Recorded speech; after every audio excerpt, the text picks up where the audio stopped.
Assalamualaikum warahmatullahi wabarakatuh. Kembali berjumpa bersama saya di konten forum ijazah ya.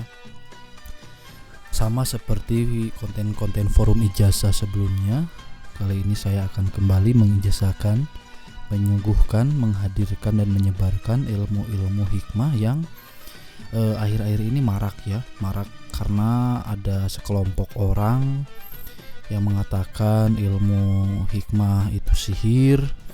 Mereka berkamuflase, mereka bergabung dengan sekelompok orang-orang yang skeptis terhadap ilmu hikmah untuk menjatuhkan ilmu hikmah.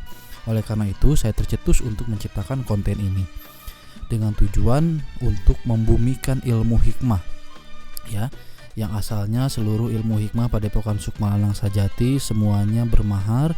Sekarang sekian atau sebagian dari keilmuan Padepokan Sukmalanang Sajati akan saya hibahkan, akan saya ijazahkan dengan tujuan tablik ya, dengan tujuan menyebarkan syiar ilmu hikmah ke seluruh penjuru Indonesia.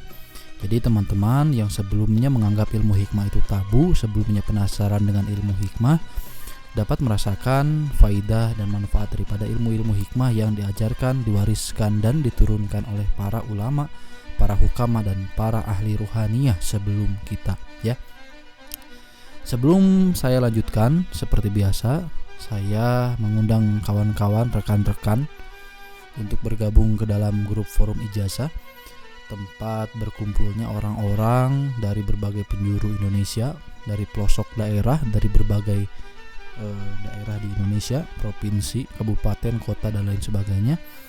Grup tersebut merupakan forum atau tempat sharing, berbagi, konsultasi dan bertanya mengenai ilmu hikmah ya.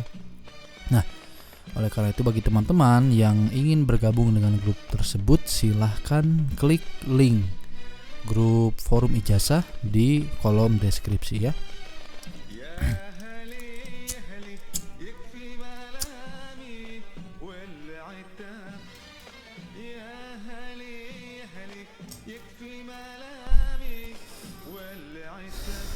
Seperti biasa, bagi yang hendak menerima ijazah,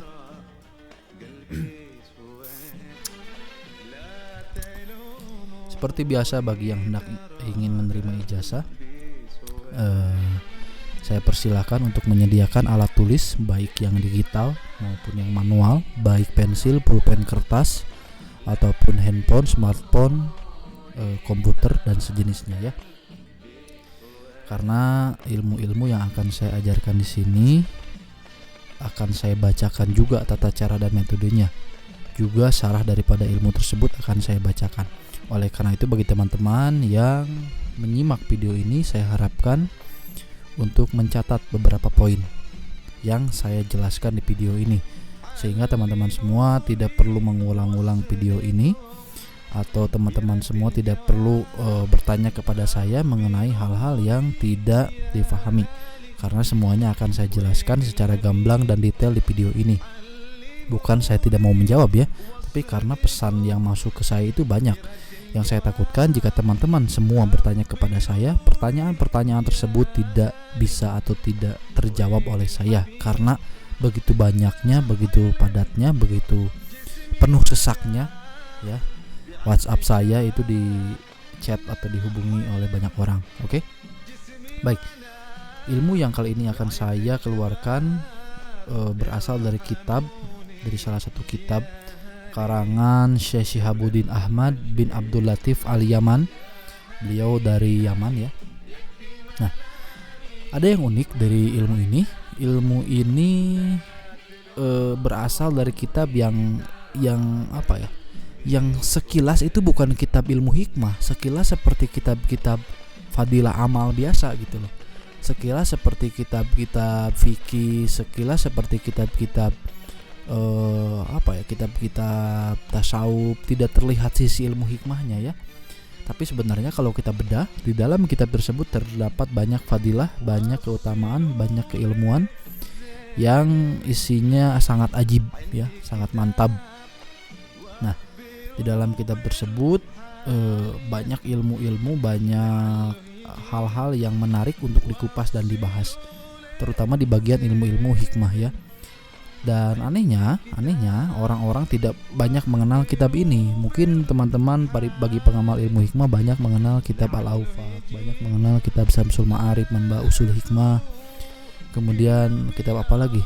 Kitab-kitab ilmu hikmah. Pokoknya banyak ya, Mujarobat Ibnu Sina ya, Mujarobat Dairobi dan sejenisnya. Mungkin itu kitab-kitab yang masyhur. Tapi ada beberapa kitab yang memang tidak dikenal atau orang salah mengenal. Salah satunya kitab ini. Banyak orang yang menyangka kitab ini di dalamnya tidak ada ilmu hikmahnya. Padahal di dalam kitab ini, di dalam kitab yang terlihatnya hanya kitab biasa, kitab fikih, kitab tasawuf ya, terlihat dari luar itu hanya kitab-kitab biasa, bukan kitab ilmu hikmah. Tapi sebenarnya kalau kita buka isinya itu ada banyak ilmu-ilmu hikmah yang sangat mujarab. Jadi lebih tepatnya lebih tepatnya kitab ini menurut saya pribadi ada beberapa poin-poin di dalam kitab ini yang masuk kategori ilmu hikmah gitu loh. Makanya kitab ini bisa juga disebut sebagai kitab mujarobat karena ada fadilah-fadilah, ada manfaat-manfaat, ada faidah-faidah yang ampuh, yang mujarab. Oleh karena itu kitab ini layak disebut sebagai kitab mujarobat, kitab yang ampuh ya.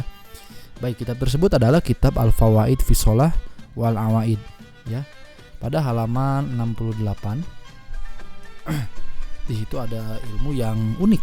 Kenapa unik? Karena biasanya ilmu-ilmu hikmah kan berkaitan dengan buhur, berkaitan dengan qasam, asma, khoda dan sejenisnya. Ini unik. Ini kaitannya dengan hujan, dan hujannya tidak sembarang hujan ya. Jadi ada ilmu khusus yang digunakan untuk pelarisan, ada ilmu khusus yang digunakan untuk kerejekian. Tapi itu tidak mematok buhur tertentu, tidak pakai qasam, enggak. Ilmu ini hanya dengan surat Al-Anbiya ayat 30 ya, unik gitu. Tapi surat Al-Anbiya tersebut tidak dibaca doang, ada syarat-syarat khusus yang harus ditunaikan. Nah, apa syarat itu? Mari kita bahas ya. Baik, sekali lagi saya informasikan kepada rekan-rekan semua untuk mempersiapkan alat tulis yang akan digunakan untuk mencatat ilmu ini ya, baik manual ataupun digital. Silakan.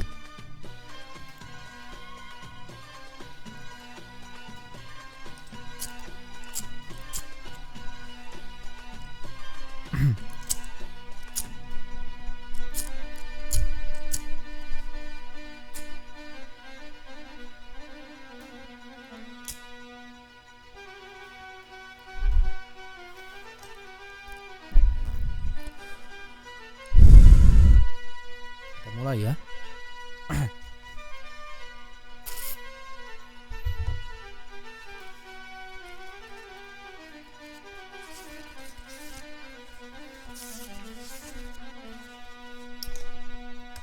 Baik, siap-siap. Bismillahirrahmanirrahim. Qala mu'alif hadzal kitab rahimahullah wa nafa'anna bihi wa bi ulumi fi dharaini amin ya rabbal alamin. Kata mu'alif hadzal kitab, kata mu'alif kitab ini dikatakan bahwa man arada imaratal ardi mu'atilati, man arada imaratal ardi al mu'atilati, siapa yang memiliki maksud untuk meramaikan, melariskan, menyuburkan suatu tempat yang dimaksud adalah tempat-tempat seperti tempat jualan, toko, kemudian pesantren ya, agar banyak tamunya, kemudian tempat pengobatan alternatif atau tradisional ya, tempat sukan. Kalau bagi dukun biar banyak pasiennya, bagi ahli hikmah biar banyak pasiennya ya, bagi ahli doa itu biar banyak pasiennya berdatangan dari berbagai penjuru. Maka fala khud mima'il matori, maka hendaknya mima'il matori, hendaknya mengambil khud ya, khud mengambil air hujan awalama yamturu fi khairifi, awal lama yamturu fil kharifi awalama yamturu fil kharifi. Air hujan awal yang turun setelah musim kemarau. Jadi antum semua ya mengambil air hujan, tapi bukan hujan biasa. Seperti misalkan musim kemarau ya, hujan yang pertama turun sesudah musim kemarau, maka itulah air yang dapat digunakan untuk ilmu ini. Nah, bagaimana cara kita menentukan itu musim kemarau atau tidak? Sedangkan kan musim kemarau tidak menentu ya. Berapa lama musimnya? Ibarat kita misalkan begini deh, sekarang lagi musim kemarau nih, kita kan nggak tahu hujannya kapan ya. Bisa jadi tiba-tiba hujan, kita lagi nggak siap, kita lagi ada kerjaan dan lain sebagainya. Nah, cara menentukan hujan itu adalah hujan pertama yang turun pada waktu musim kemarau. Ambil patokannya adalah 3 bulan ya, 3 bulan. Nah, kenapa 3 bulan? Karena musim itu kan yang paling banyak ya, 4 musim ya kalau nggak salah, mohon diluruskan ya. Patokan musim paling banyak itu kan 4 ya. Sekarang di Indonesia musimnya cuma 2, kemarau dan musim hujan. Tapi di negara lain kan ada yang 4. Nah, oleh karena itu kita ambil patokannya 4 ya. Jadi sekarang bulan Januari misalkan ya, sekarang Januari, Februari, Maret. Nah, kalau sudah 2 bulan tidak turun hujan, sudah 2 bulan lebih tidak turun hujan, nah siap-siap ya. Setelah 2 bulan lebih tidak turun hujan, maka apabila hujan turun, air hujan itu yang dapat digunakan ilmu ini gitu ya. Jadi sekarang misalkan ini musim kemarau nih ya, misalkan baru 2 minggu nggak hujan, kita sudah menyebut itu musim kemarau. Tiba-tiba hari ke-15 hujan, maka itu bukan musim kemarau. Kita tunggu dulu sampai 3 bulan atau 2 bulan lebih. Kalau 2 bulan lebih itu tidak hujan, nah barulah itu bisa dikatakan sebagai musim kemarau ya. Jadi misalkan 2 bulan 10 hari ya, di hari 2 bulan 15 ya, di hari 2 bulan lebih 15, di hari tersebut turun hujan. Nah, turun hujan setelah 2 bulan 15 hari tidak ada hujan sama sekali. Nah, maka air hujan tersebut bisa dijadikan sebagai media pelarisan daripada ilmu ini ya. Jadi jangan ceroboh. Kalau baru 2 minggu, baru sebulan enggak hujan, tiba-tiba hujan kita ambil airnya, itu enggak bisa. Karena belum masuk musim kemarau.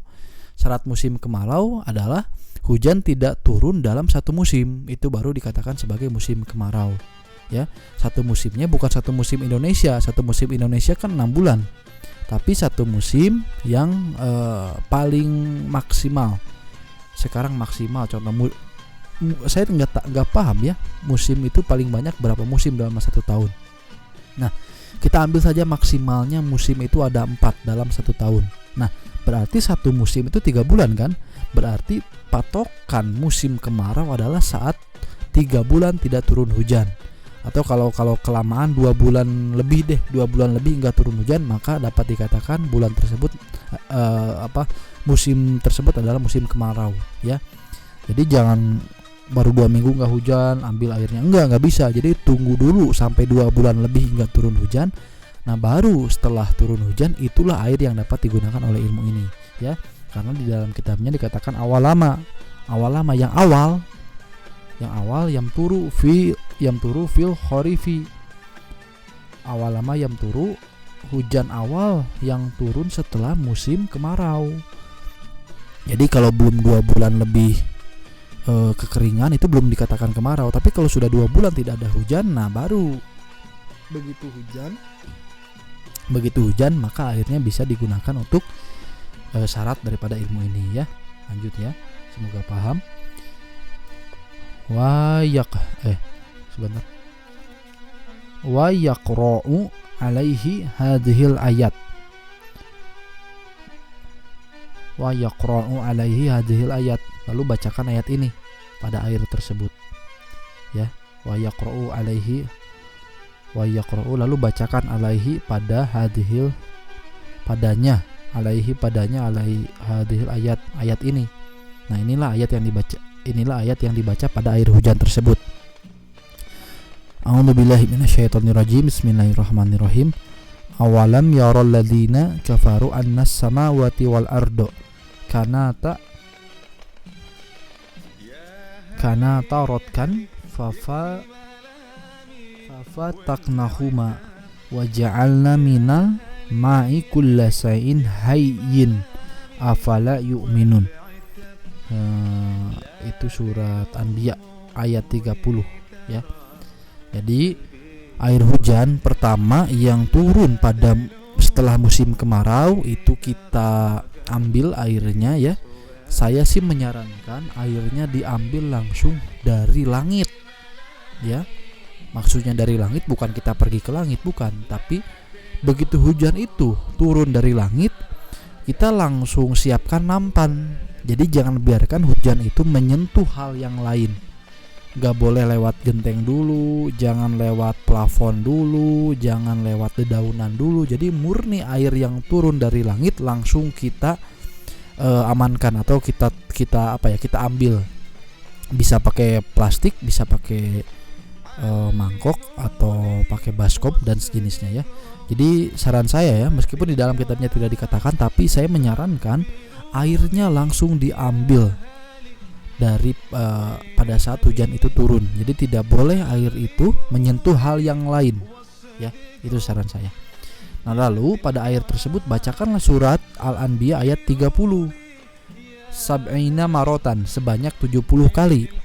Pada air hujan tersebut bacakanlah surat Al-Anbiya ayat 70. Bacakanlah surat Al-Anbiya ayat 30 sab'ina marotan, dibaca sebanyak 70 kali.